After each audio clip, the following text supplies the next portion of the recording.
This the AMG way, we don't follow the crowd. Quiet money moves, we just say it out loud. Tax-free living, long plays over hype. Build it right once, let the legacy right. We talk ownership. What's happening, everybody? Welcome to the AMG Podcast. It's your boy Mondo and Larry Woods, hanging out on the real talk version of the pod. Man, we like to do this on Mondays and kind of start the week off and have some great conversations. Usually we go hard and we get deep and we keep it real, keep it 100. We don't sugarcoat hardly anything, if at all. So today, Brother Larry, how you doing, man? I'm good. Yeah, man. Good. Yeah. Just got over Mother's Day. Yeah, no, for sure. Congrats to all the moms. Happy belated Mother's Day to all the moms. Yes, indeed. Shower thy mothers with love, of course. Yeah, man. Very well worth it. Yeah. Worthy of the praise. Yes, For sure. We talked about having a Mother's Day pod. However, we are not mothers. We are fathers. Not even trying to be mother. Not even trying to be. Yeah, we are fathers. So we're like, you know what? All right, cool. Let's go ahead and do a little spin on this, leading into Father's Day. Talk about some man stuff, maybe some fatherhood, and just being a dude. Some of the things that we've learned, we've taken away. Maybe even with some of the people we've learned some things from. Yeah. Where we gather our perspectives from. All that good stuff, man. I think it'd be fun because we got some experience in that, homie. A lot of it. Yeah, we do. A lot of it, man. Got about a hot 40 years collectively. Plus. Yeah.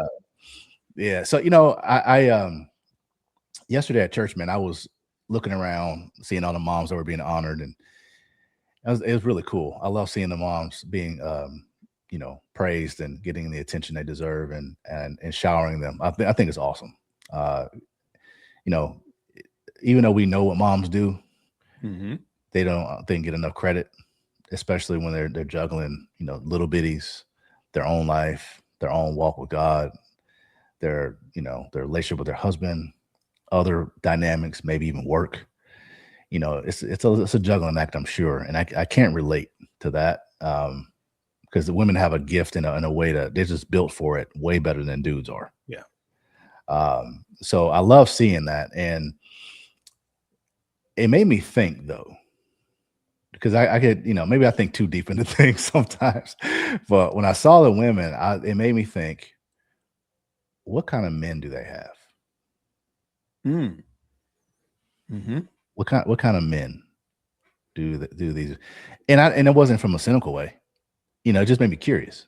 Like, wow, like, man, that lady, she's smiling ear to ear. You could tell there's joy all over her. Like, man, I wonder what her husband's like. I probably can learn something from that dude. And you see some who are being honored and blessed, but maybe don't seem so, joyful. Yeah.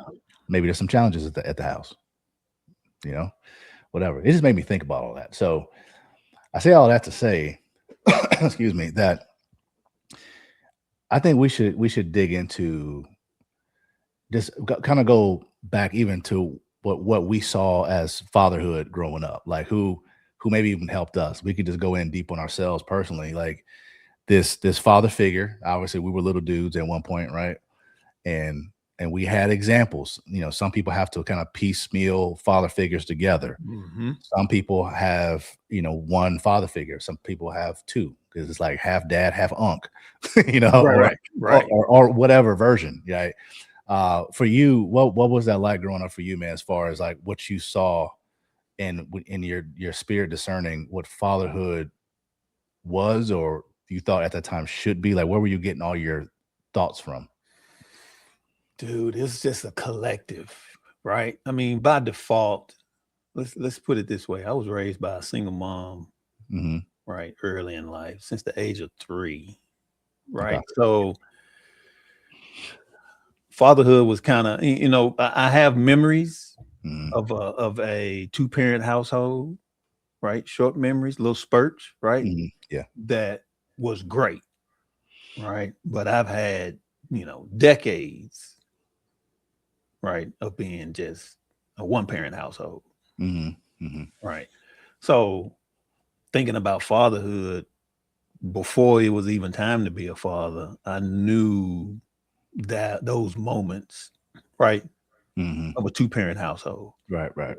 of having that backing or that structure in the household, of a father figure in the house being around all the time.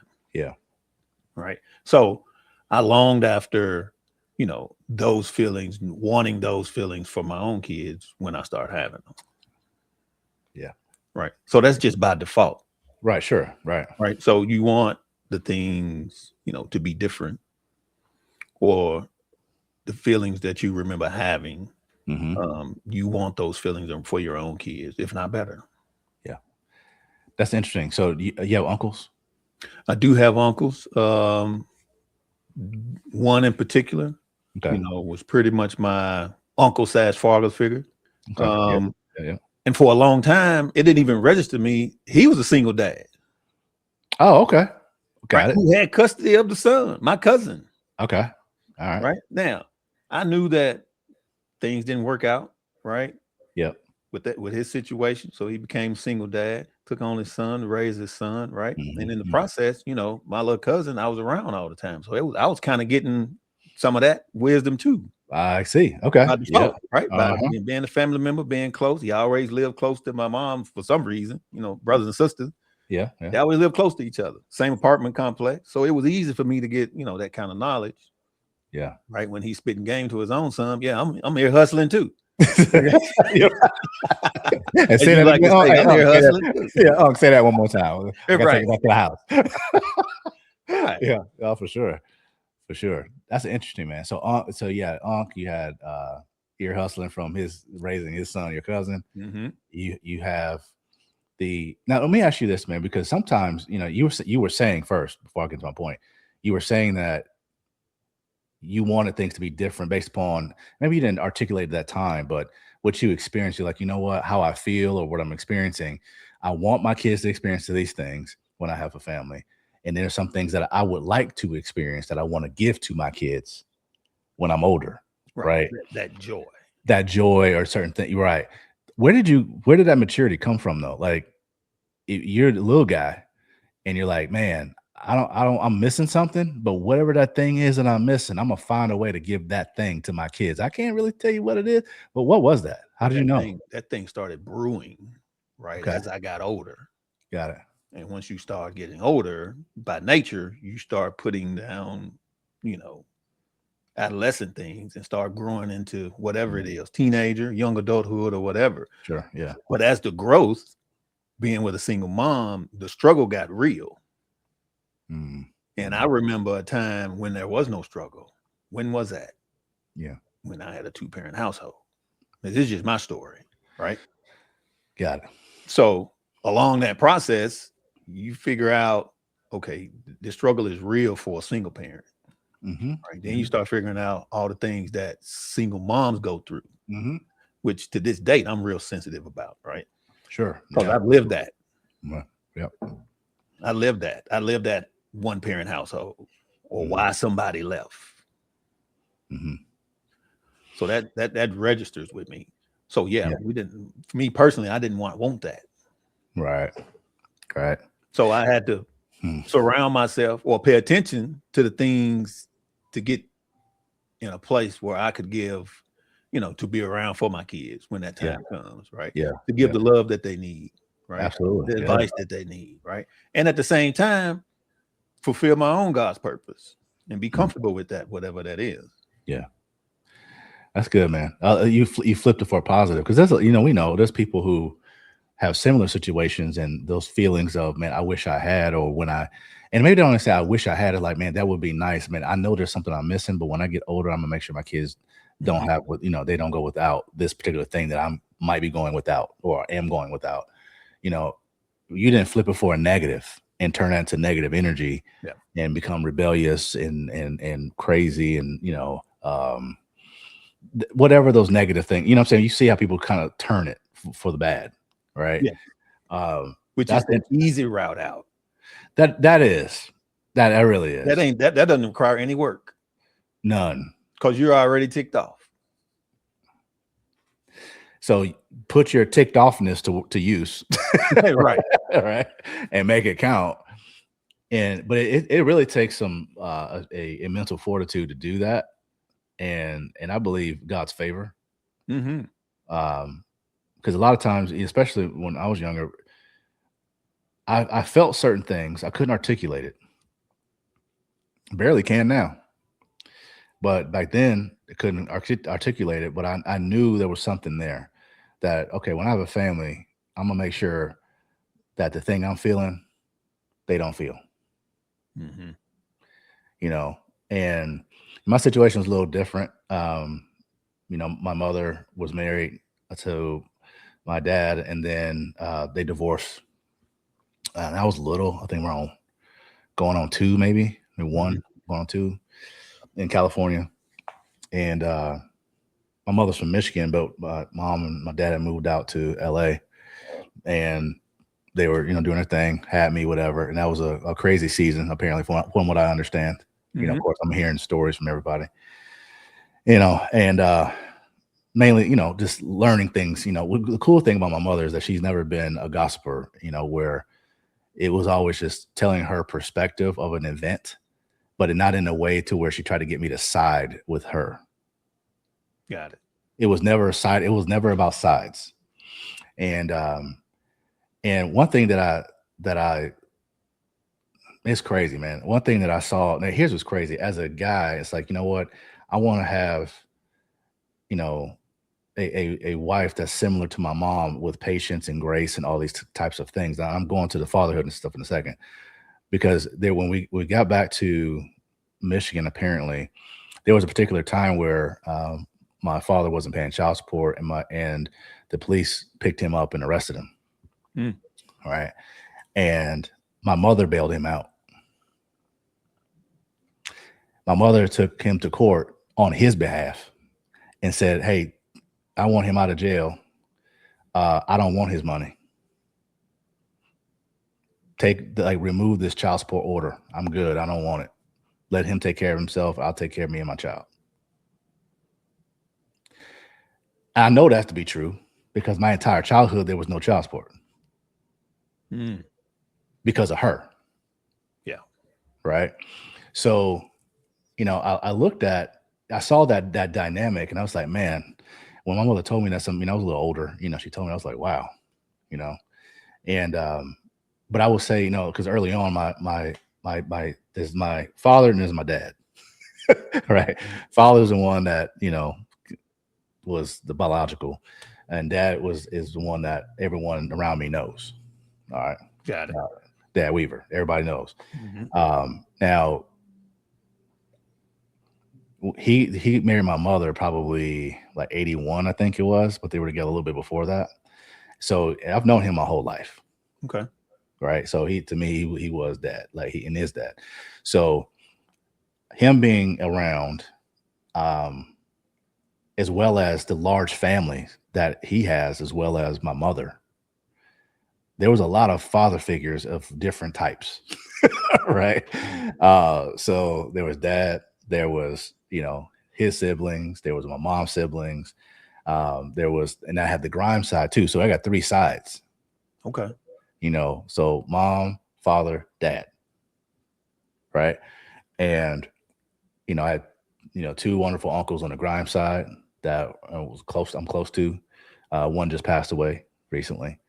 And I mentioned that to you. And then, a couple on my mom, a couple, 3 on my mom, and a few on my on dad's side. So I have kind of like, what's those quilts where they're all patched together in different colors? Yeah. To me, that's kind of what, and there's some colors bigger than others, right? Like dad's is probably the biggest one there, and then there's some others pieced around, and different examples. I would see friends who had great dads, my boy Harold, and Darius, they have great dads, and I would see those dynamics, right? So it was kind of like this, like gumbo, right? Of fatherhood, of learning, like, what does it mean to be a dad, a great dad, and all that. And and I will, like you were saying, the things that you say, I want my kids to have this. And for me, I wanted my kids to have peace. Right. Because I would see because there was so many people around us growing up, I saw the ones where the kids that didn't have peace at home and the married couples that weren't that way. So I would see it, and I could A/B it. Like at our home, it was peaceful. Right. But we had some cousins or whatever, aunts and uncles that weren't that way. Yeah. And I'm like, I don't want that, because I know how I feel. And for a kid, it wasn't even my parent, but if I was around it, it would give me like this stomach feeling, this weird anxiousness, uncertainty. Like, is somebody going to die? Somebody going to get shot? Is somebody going to get beat? Am I going to get beat? Like, I'm powerless. I'm small. You know what I mean? All these weird feelings. And so I never wanted my future kids to feel that way. Right. I wanted to make sure that I was extremely intentional, because I had a lot of, this is a great example, a lot of uncles and dad and everybody that were very intentional about the things that they were good at or knew to do. Yeah. Yeah. So I was like, okay, well, that's one thing I'm gonna definitely repeat, like, and like hyper intentional. Yeah. Right. But no chaos was important to me. Zero chaos. I did not want my kids, my boy, like to live in a house of chaos. Period. Regardless of what that meant. Right. I was not submitting these humans to that. Not doing it. And I knew for me, like, in order for me to be the best dad that I wanted to be and desired to be, I had to have a home of peace. And so, for me, it was like, all right, put like this, that for one particular time, I will go on record saying this, in a relationship, and there was an argument, and my two oldest were born, 1 and 2 or something like that. And in the heat of that, I turned around and one of them standing there and started bawling. That broke my heart. I'll never forget it. And for me, that was like, nope. I'm not like that. That's the one thing that I said a little while ago, was that I didn't want my kids to be in is what? Chaos. Yeah. And drama and all that, to feel that thing that I would feel when I grew up in certain arenas, not at home, but certain arenas. So, for me, man, like how you grew up is a little different, but it was definitely a tapestry of men, wisdom of all kinds, from, good Christian wisdom to, bruh man in the street wisdom. If we being 100 with it, we are being 100. I had a lot of bruh man in the streets. Yeah, probably more of that than anything else. Yeah. It was probably like a hot 80-20 for me, like an 80% bruh man in the street. I can relate to that. Yeah, probably a good 80-20. Yeah. So, and then what's crazy, man? Because I think we kind of touched on this one on a personal talk we had. When we moved to a different neighborhood and I started seeing other cultures, and I started seeing the fathers in those cultures, whether it be, white, Indian, Arabic, right, Asian, whatever. I was like, whoa, this is adding to the quilt. Whoa, okay. I'm taking like the good pieces of meat off of these different things, like, all right, and putting it all together. Yes. Right. And it's really cool, man. Like in my house, I'm happy to say, as far as our little bubble, like our kids are well versed. Like my 3-year-old, like literally will go to a restaurant and order his own sushi and eat it by himself and know everything he wants. Like, I love that. I didn't start eating sushi until I was like 28. Right. And at that time, it was California roll and everything was cooked or whatever. Right. Yeah, give me that fried roll, the black one, the fried. Yeah, like I know, but it's just all the different things. And so for me, it's like I want to make sure my kids are well versed. They are able to discern with wisdom, with the Holy Spirit, obviously, to navigate this life better than I did. You know, make better choices. You know, so yeah, that's interesting, man. You know, I think it starts. Would you agree that, you know, learning how to be a good dude, good man, or be a man, period, is kind of the foundation of, or one of the building blocks of being a good father. 100%. Because if you're a douchebag person, you're gonna be a douchebag dad, right? Because we didn't let our circumstances, right, no, get us in that other lane, right? I mean, we probably could have had some reasons to fall into that. Like I mentioned earlier, that's the easy way. Yeah, of course. Right? But my grandmother had 11 kids. Mm-hmm. So I'm raised by uncles and aunts. Yeah. 6 aunts, 5 uncles. See? One uncle in particular, and then I had 2 in town that were, you know, taught me to, you know, the rugged side. The thuggish rugged side. The thuggish rugged side. And then I had, you know, my mom had 5 sisters that, you know, taught me how to navigate through the female. Yeah, sure. Right? Yeah. How to pick up on certain things. Trust. Yep. Right. All of that. Yep. So yeah, I wouldn't trade none of that life experience for the world. No. It molded me into being the dude. That's the thing, man. Like I've really tried to turn everything that I've sat under as far as wisdom or been exposed to with eyes or ears, and even some of the footsteps that I've made incorrectly, and done my best to learn from them. See, that's the low hanging fruit. Right. The things were not to do. I mean, that's low hanging fruit. You can just pick that out all day. Right. Exactly. And take the things that where you maybe didn't get it right the first time. Right. And you say, you know what? Okay. All right. I'm not going to, you know, keep repeating this. Let me put the work in and make sure, you know, and put the work in. What I mean is put the work on self. Yes. With accountability, with self-reflection, being self-aware, and being honest and transparent with yourself. Put the work in and say, okay, cool. I need to get better in these areas. And here's what's funny. I think I've heard some guys say this, man, where they put the work in and all that, but they're too worried about what the fanfare is saying. Like, well, you know, if I'm doing it, but they don't know how to believe me. You know, they don't think I'll change. I'm like, screw that. It doesn't matter who believes what. It doesn't matter. Like you putting the work in for yourself, for your family. And I don't care if the people all in your whole neighborhood think you still old school Steve. Well, it doesn't matter. They go fly a kite. It don't matter. Right. And who are you doing it for? And who are you doing it for? Like, are you doing it for attention or you? Right. Exactly. Are you doing it really for the right reasons? Or are you doing it for applause? Like you said, yeah. It's like, what's your real reason to want to put the work in and get better, right? And that fruit, man, is crazy because especially when your kids see you do the work, and your kids see you, you know, developing. Your kids see you, you know, in the word. They see you, you know, having different conversations. They see you trimming back on certain relationships, like friends and acquaintances. Correct.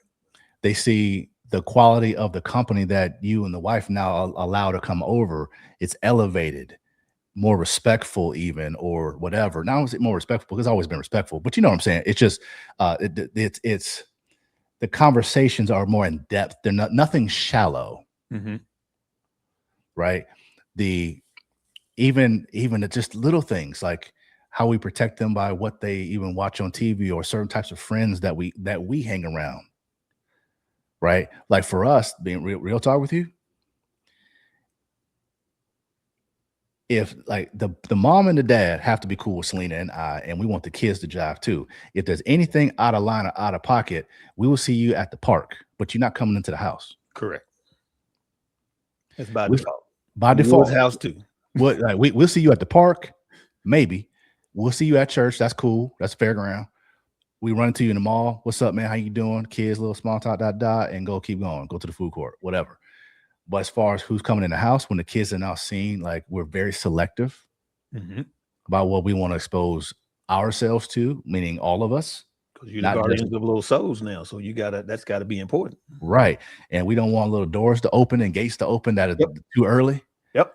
And I don't want somebody else introducing ideas and thoughts to my kids prior to the plan that we have for our home. So yeah, you can get offended. I don't want you over no more. That's fine. Like that's fine. And real talk, I don't want to come to your house. So we just didn't have that conversation yet. So, but I think a lot of it, man, is because of your story and things that you've been through, as far as how you were parented, even in the environments you may have been in and were in. Same for me. It's really cultivated a type of dad that I am now. That, man, I'm actually like, wow, okay, this is awesome. Like when I envisioned being a good dad or a decent dad, or at least working at it every day, I think I sold myself short. Like I think I'm further along than what I thought I might be. Okay. And that the key to that is not because I'm awesome. It's because of my willingness to surround myself with men who are more awesome than I am. Mm-hmm. If that makes sense. Not to be arrogant, but guys, and having the will or want to even do that, dude, and to lay yourself down to receive that. Yeah, like to literally lay down and say, look, man, I suck in this area of fatherhood. Sir, help me. How hard is it for some people, men, to learn from another dude? It's difficult. Well, you know what? It's not. Hey, whether older or younger. It's okay. Technically, it's not difficult. It's called sit your butt down. Don't talk, listen, and receive. It ain't that hard. Mm-hmm. Where we put a wrench in that thing is called pride. Pride. I'm grown. I know how to be my kid. Now ain't nobody judging you saying you don't know how to be a dad. We're just saying that, man, there's some areas that we can all improve in. Iron sharpens iron, obviously, and we can help each other become better. Man, when I've surrounded myself around a bunch of awesome dudes that are, I think, phenomenal dads. I'm not saying everybody's perfect, but these guys, man, everyone I've noticed, they've got some things that they're really good at. I'm like, man, I got to step my game up in that area. Yeah, that's awesome. Not to mention, you should be drawn to the truth. Yeah. You should be. And someone who's going to say, hey, man, you need to work on your patience, bro. Mm-hmm. That was what I got hit with. Hey, man, you're good at this. He gave me the vinegar sugar sandwich. Right? Okay. He gave me the, man, you great at blah, list blah, blah, blah. However, vinegar, you need to learn how to be more patient. You got too short of a rope. This is what helped me, blah, blah, blah, blah, blah. But man, when it comes to this, you're doing great. There's the sugar again. And I said, hold on. Go back to the middle of that sandwich, man. Let's go back to that vinegar part. Why do you say that? Now, that was hard for me to ask. That was my pride laying down. And I want you to dissect, when you just punching me in the gut, dissect what you just said. Why did you say that? Tell me what you've seen in me. And he did. Said, okay. Got it. And he helped me connect some dots. And I felt safe talking to the dude because he wasn't like coming at me. He was like, brother, just trying to help me. He's like, listen what I see, man. And he was like, dude, I could be wrong. But just me being around and seeing you with the kids and this and that and the other, like, you just need to work on your patience a little bit. He said, but now that we've talked a little bit, you are a patient guy. He said, the problem is that you're letting other stressors in life dictate your patient level with the kids. That was my issue. Got it. Right. So I wasn't isolating events and keeping it there. I would drag all that stuff over to how I see this situation with the biddies. Right. So now I've gotten a lot better at it. Am I perfect at it right now? Absolutely not. But am I much better? I think so. And I think my family would say so. But my oldest girls have said so. They notice it in how I am, how I am and was with them versus how I am with the little bitties. They see it. Now I think maturity, time, 17 years, whatever. I think that's, I better be growing in 15 years. I better be. So, yeah, but that's a good question though, man. Like like, how does that happen? I think that for guys, man, we got to lay ourselves down and be willing to be told about ourselves. For sure. I mean, impostoring is exhausting. Oh man. Whoo. Yes. Yeah. Been there. No, for sure. Me too. Yep. Been there. It's exhausting. It is, man. I could have saved some gray hairs, bro. Oh, for sure. Put years back on your life. Man, look. It's a whole lot of it's just pride. It's ugly, man. Dudes are the worst when it comes to that. Like we are terrible, man. Like as a whole, like we are awful when it comes down. Like we can get there, but it takes some a current, like a series of events, or it takes someone having the courage to knock you upside your head, a guy that you respect, mm-hmm. and be bold and sit your behind down and be like, hey man, look, like in a way where like women can't be around. And by the way, in my opinion, that person sitting the man down should not be a woman. For sure. In my opinion. In my opinion, it is not a woman's place to correct their man. Because all you're going to do is tap into that testosterone mixed with pride and ego. And whatever other trauma issues he's dealing with as sprinkles on top. It ain't gonna go well, boo-boo. No, that's gonna blow up. It's like you let another man handle that. Let another man handle that. Right? It's kind of, maybe this is a bad illustration, probably is, but it's kind of like if there was a domestic dispute, wife, husband, and he gets physical, right? Wrong. The woman should not try to correct him physically. She need to go get her brother or her daddy, so another male. Mm-hmm. To me, I see correcting a man when it comes to, whatever, all these things we're talking about, that the wife needs to go get the brother, the homie, the close friend, the real friend. Like, you don't take that on you, because it's really the same battle without physical touch. Yeah. You tapping into all that DNA, all that pride, all those issues, all that ego, all of it. The only difference is ain't nobody touching no one. Women don't do that. Save yourself from heartache. And an interaction that I guarantee you are not equipped to handle. Because when you get a lion that's operating full blown testosterone with ego, pride, and running from the truth, you got a long day coming. Little advice for the ladies. I can agree to that. I can agree to that. So go get Unc. Go get the guys, the brothers. Even if you don't have a close friend, you gotta go get a dude. Go get a dude. Yeah. But again, a lot of guys, we can be broken down by other dudes. Level-headed dude. Level-headed. Don't bring no YN over. Don't do that. Don't call cuz. Nope. Nah. I'm talking about those. Let's qualify who that is, though. So that's exactly right. We're not looking for escalation. No, we're not looking for escalation. We're not looking for instigation or none of that. Mm-mm. But we're also not looking for some softy dude either. Right. Like, especially when you're dealing with like a guy like myself or you and dudes that we know, don't bring some effeminate man in there talking all soft, trying to correct us. Like that. Now I know I might piss somebody off. I just said that, but it's the truth though.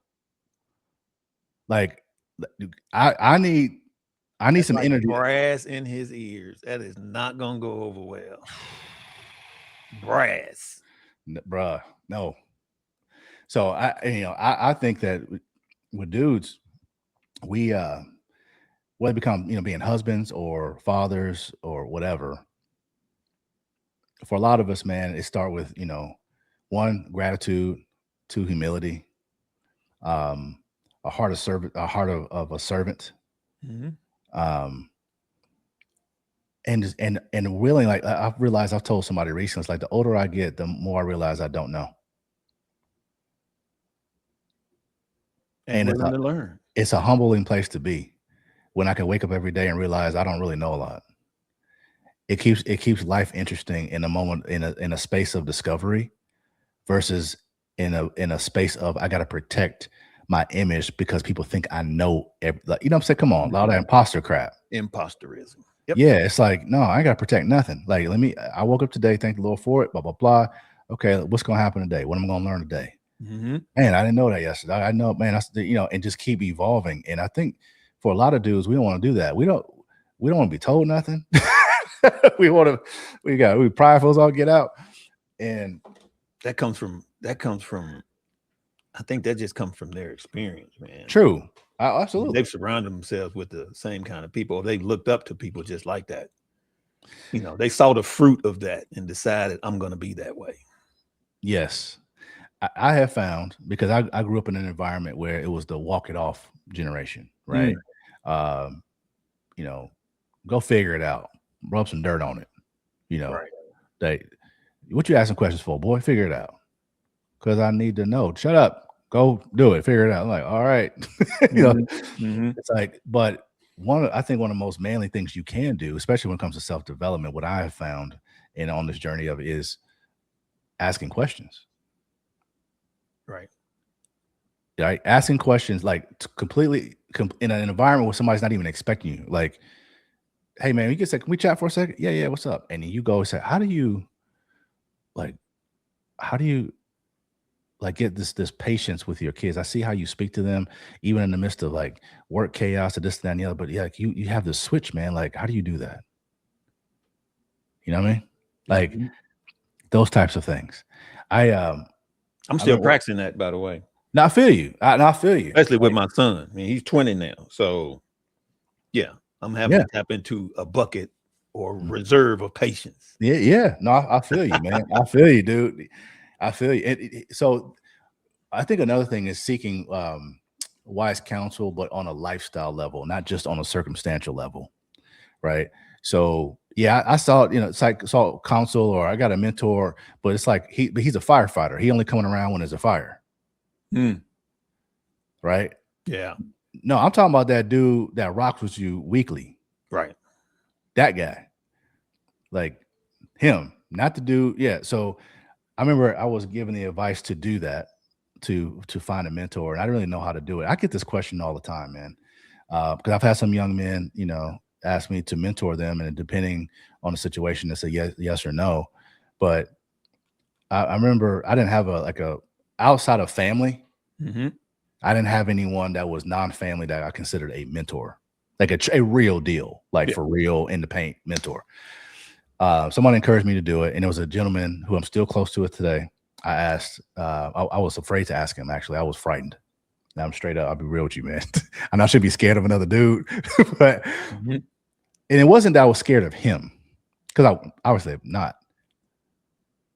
I was more scared of this feeling of being vulnerable and saying that I need help.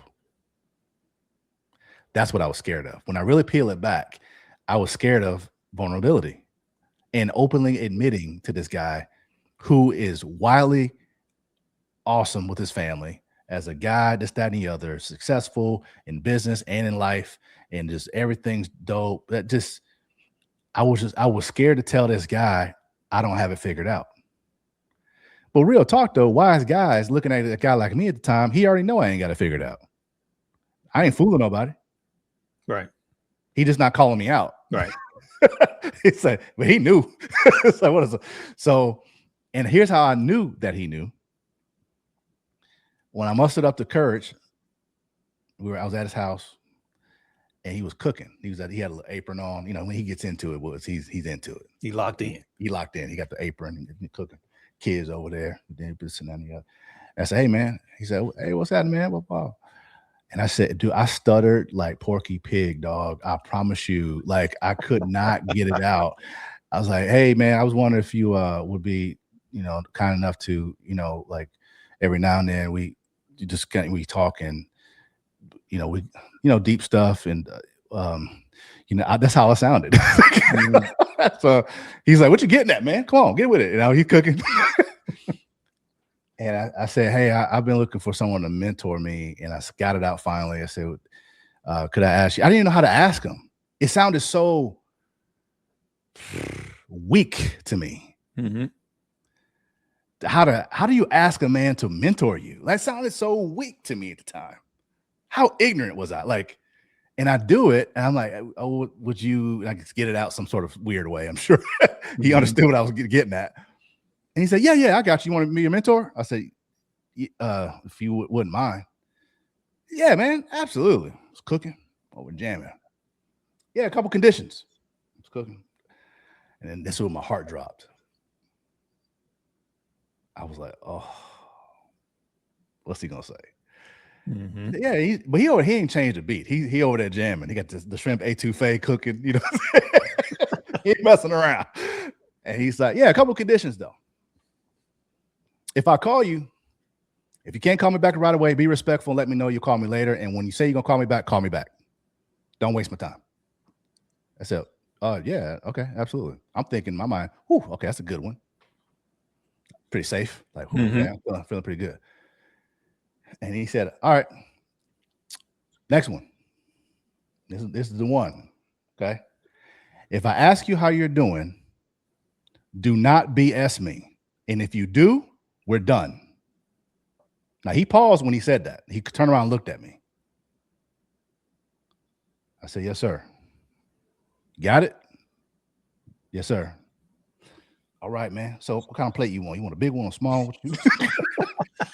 Now he done hit me like in all like few words, but he hit me like, I'm like, oh, what did I just sign up for? Mm-hmm. So as excited as I was and nervous, got through it. Then I'm like, okay, I'm feeling good because I got through the request. But then he hits me with the first one. I'm feeling better. Like, okay, that's pretty cool. Just, call you back. Got it. Okay. And then he comes back with that. He says, don't BS me.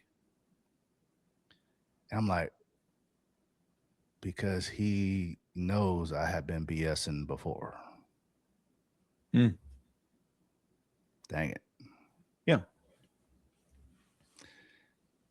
Got it. Yes, sir. Man, it got real quick. Like he didn't wait. It started that night. Everybody went to bed. Hey, come on down to the living room. Put the game on. Talk. Hey, hit mute. We can watch the game and talk. I'm like, oh, hell. Not at the time, you know what I mean? Right. My first time of receiving this, right? And yeah, we went hard at it, man. We talked. It wasn't anything crazy, but it was good. It was life-giving. I didn't sleep, man, in a good way. I was like, wow, this is what a real friendship looks like. Right. That's a weight off of you. How many more is on you after that? Just layers and layers of weight you've allowed to pile on yourself. Yes. He was the guy that actually allowed, I want to say allowed, let me back to that. The guy that helped my eyes open to what real friendship is. He's part of the reason why I can recognize you as being my road dog, because of what he did in that process. This is why my interaction with him is why we can have a pod like this, why we can have our conversations like we have, because I'm accustomed to it. I invite it. I love it. It's like life-giving versus before it was complete opposite. I was running. I thought it was death. It hurt. It was scary. You know what I mean? Yeah. I don't want like all those things. It's like, man, but I think we've talked about this before, was like how freeing it is. It is freeing. Yes. Like what was like for you, man, those moments where like you just you dove into relationships on a deeper level and started living in more freedom versus a lot of the shallow world with dudes? It was for me, it was different, like totally different, because I dove heavily into church. Right. And when I dove heavily into church, being at church, I started diving heavily into the word. Yeah. And as I got into the word deeper, he started revealing to me who was who. There, okay, come on. Yeah. Right. So layers start coming off of me that way. Yeah. Like who I am. Right. Who he had not called me to be. Those are layers that start coming off me. He didn't put a particular person like for a mentor, outside of Unc. Yeah, sure. Unc can only do so much because, Unc is Unc. Right. Right. Yeah. Right. But once I dive into the word, it became crystal clear about friendship, about real love, right? How people were supposed to respond to all of that. That got real fast. That's dope. Yeah. That's dope. And here's what's interesting. So on the backside, while you're in the word, my relationship with this gentleman drove me to the word.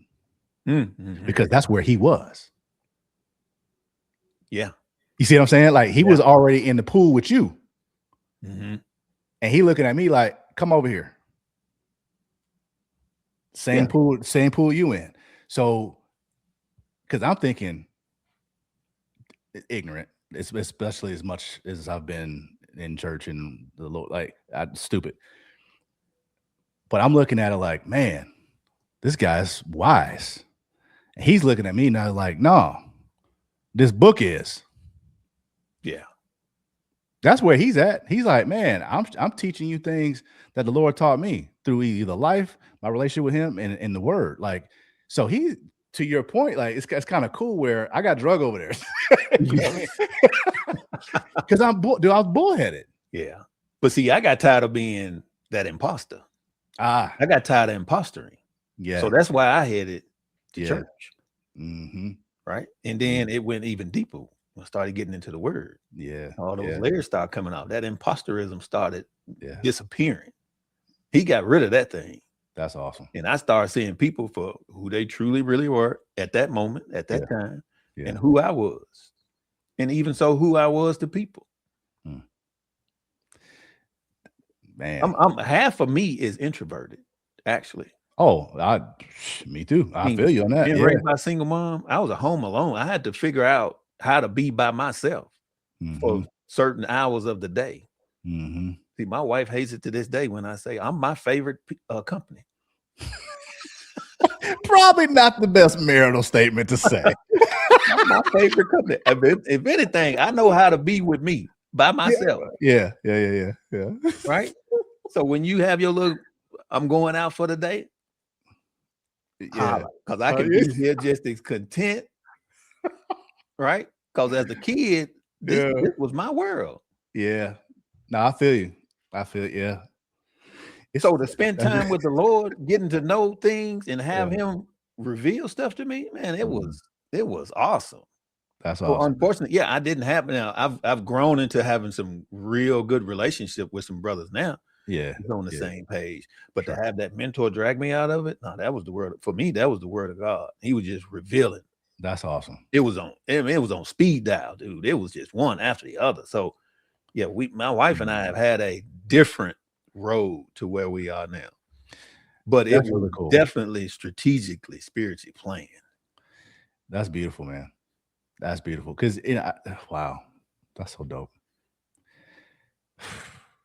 It's so crazy, man, how when you look at like your path, Mary's path, my path, Selena's path, and you look at all the things that happened, didn't happen, the things that God ordained and things that were self-inflicted, all the things in between, and how it all has worked together for good. And even though there was some challenges and some bads and this and that and the other, but if you look at how it all is connected, like that right there is powerful for me, man. There's a lot of things in my life that childhood, young adult, you have them too, I'm sure. The things that we like, I wish I had Apple Z on that undo. You know what I mean? I wish I could undo that part. Majority of my 20s, yes. No, for real. No, for real. That right there, man. It's like I look at it. It's like, okay, well, how do you become like? For instance, I had some guys. Let me ask you. Let me say this to you. I had some guys that was going through my season of the onion being peeled back and going through some life challenges and recovering from just bad decisions that then you turn for good and this, that, and the other, and you're learning and you're being pruned and poked and burned and all that stuff, right? Refined. I had a guy ask me who was a very successful guy, still is, and he was going through somewhat of a similar situation as I was. Mm-hmm. And he said, man, how in the world are you making it through, man? He said, I'm borderline suicidal. I said, whew. He said, how are you? I said, well, I'm not there. That I can't, I'm not going to get in that canoe with you. Like, yeah, it's hard as I'll get out. But I said, man, how? That's a long conversation. This is not going to be in passing as we're going through the little door of the building here. Right. You know what I mean? Like, we got to sit down and really chop it up. We ended up doing that and becoming pretty close over a period of time. And I noticed, man, that what is it? It's like it was community with the right people. Mm-hmm. It was community with the right people. I think for a lot of guys, we want to have community in the fun world only. Yeah. For guys, we want to have community in the sports world or the you get what I'm saying? Like that, if it spells fun, then I want community there. Things that we enjoy together, like clothes, sports, grilling, fishing, stuff like that. But what about the real nitty gritty stuff, the stuff that really matters? And over time, man, I'm glad I've kind of grown this way. Like, I'm not really big on going to gatherings just to watch a game. That's just me. I'm not big on that. I'm not against sports by no means, but I'm not into that. Like, now it also depends on who's there. Right. Yeah. But I typically, it's hard to have deep in a group setting, which you still can't, but I like the one-on-one, man, the 1-on-2 tops. I like the conversation we had in Fort Lauderdale a couple of years ago with the that was good. Yeah. And we had another one of them too. We need another one of them. Man, I mean, good deep stuff. Maybe we can charter the boat and go out and do that. You can't go nowhere. Right. Try to leave. You're gonna be wet. Yeah. Right. No, for real. Not because my man Dale, he'd be down to go deep. He's all about it. He told me. So that we got three right there. Yeah. Yeah, we got three right there, man. So I definitely think, man, for guys, to your point earlier, it's just really dying to self, man. Mm-hmm. And if I can give any sort of insight on what's helped me, this is not the right thing. It's not what I tell everybody they should do. It's not that I have it perfect. But if anybody wants to know what I literally make an effort to do, is I weigh the cost. This is how I can operate off this. If I stay thinking or acting this way or doing this thing, what does that cost? And as soon as I look at what it costs, it's like, you know what? It's either worth it or not.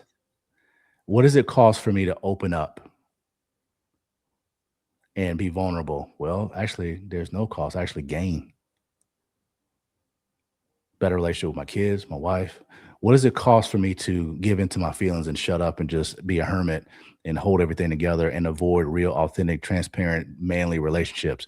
If I were to avoid that because it's uncomfortable and I'm like, let's just talk about hoops, man. That's it. Let's just keep it up there. What is that? If I avoid depth, what does that cost me? I think about that. So I look at my kids, I look at my wife, I look at my family. Like, are they important enough to me for me to commit to becoming a better human, a better man, a better husband, a better father? Whatever it looks like for me to get that label as better, are they worth it? I shouldn't even have to answer that. Right. Yes. Okay. So put whatever label you need to put on it. If it's going to make me better, dadgummit, I'm doing it. For me, it's that simple. Well, it hurts, man. So what? Walk it off. Put some dirt on it. You be all right? Yeah. You ain't gonna die. Had one guy tell me, man, I want to go to that group thing with that dude, man. Is this that? Because they be asking all these questions, man. I said, why you have to cry, fool? Like, you ain't gonna die in there. You say you want relief. That's where you get it.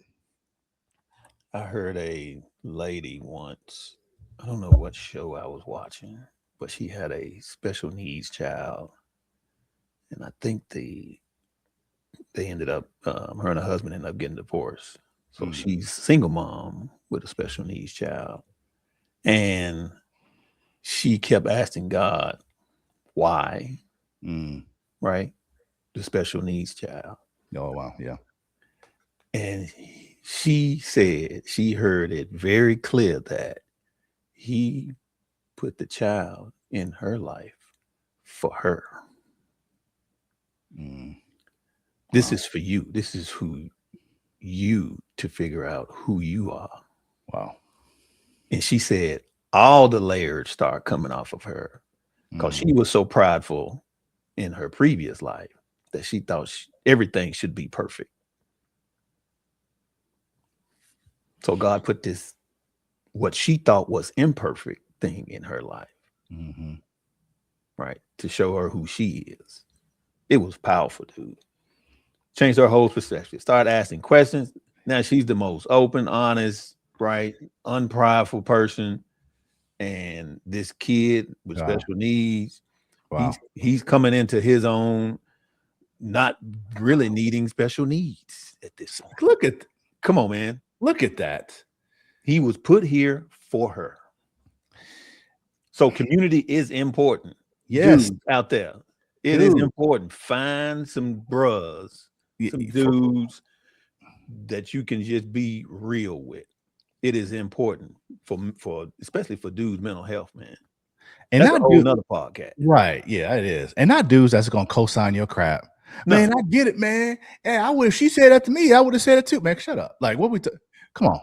Right. Like, not them kind of dudes. We want some wisdom. We want some, godly wisdom. We want some dudes that are literally looking to move the needle in the right direction, not stay stagnant. Right. We don't want, what the most unsavory thing is, I think, as a guy, is a whiny, complaining dude. A whiny, complaining man is and the ones that co-sign it. And the ones that co-sign are worse. They're like little cheerleaders. Right.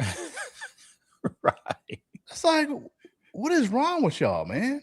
It's like, where's the real man? Like, honestly, I know there's this good women out there, bad women out there, whatever, but I sometimes understand what women are saying when it comes to like the lack of quality of dudes, of like real men today. I kind of can see that. I'm like, because I get sick of some of these dudes too. Right. Like Chris Rock, Chris Rock, when he said, we don't like them either. We don't like them either. So I kind of feel you, ladies. Like, I feel you. Now, his context was a little different, but yes, it was. We don't like them either. Come on, man. Yeah, I mean, that is another podcast, though, the mental health piece of it. But I definitely think the encouragement, man, just at least from our stories, is whether you're your dad, whether you're not, whether your husband, whatever, you just been trying to be a dude, man. I think the bottom line of being able to reflect and look at your story, like Larry and I, or you shared pieces saying, hey, look, we took the things that may have been absent or the things that were awesome. Yeah, thumbs up, everybody, to turn it for the good. And if you need help doing that, you can't do it by yourself, man. It just gets, when you try to handle all that mess inside your dome piece, it gets ugly real quick. But doing it in community, like you see Larry and I doing publicly, this is an example, man. Like this is him and I talking. We don't know who's going to watch this. Right. Whereas we having this open talk, knowing that other people going to be ear hustling, like he was ear hustling old Unc. You know what I'm saying? He was like, hey, I heard Larry say on the pod, It's like, look, because the thing I said, man up. You got one life. Make it count. That's it. Last thing I want to do is go to my deathbed and say, man, I should have been a man about that situation. No, man up. Own it. Fix it. Make it right. Do whatever that you need to do to move the needle in the right direction. Put the work in. Transparency, vulnerability. Yes. Lay down that pride. All qualities of being a good father. Man, when you realize that one day, like, you're not as awesome as you think you are in your head, it's a beautiful thing.